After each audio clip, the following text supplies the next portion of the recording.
Hello viewers, আমরা ছাদের উপরে বিভিন্ন প্রকার চাষ, কৃষি চাষ সম্বন্ধে জেনেছি বা অবগত।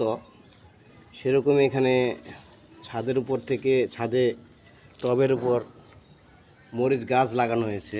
দেখুন, আজকে এই শুভ দুপুরে আমি আপনাদের দেখাচ্ছি কিভাবে আপনার চারা গাছ ছাদের উপরেই ফলা যায়। এখানে দেখেন মরিচ গাছ লাগানো হয়েছে, মরিচ, সুন্দর মরিচ। আপনারা চাইলেই ছাদের উপরে কৃষি অর্থাৎ ছোটোখাটো জিনিস লাগাইতে পারেন। এখানে লেবুর চারা লাগানো হয়েছে, লাগানো হয়েছে যেখানে কৃষি আবু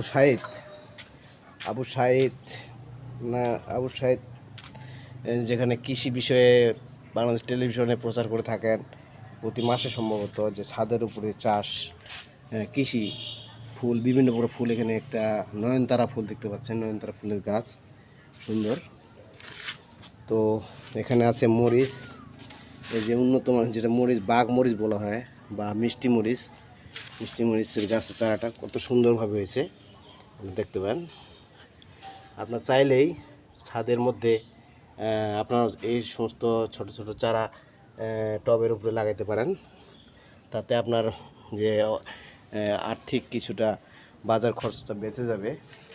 আর ছাদের উপরে ট্যাঙ্ক রয়েছে, পানির ট্যাঙ্ক দেখতে পাচ্ছেন, প্রাকৃতিক সৌন্দর্য এখানকার।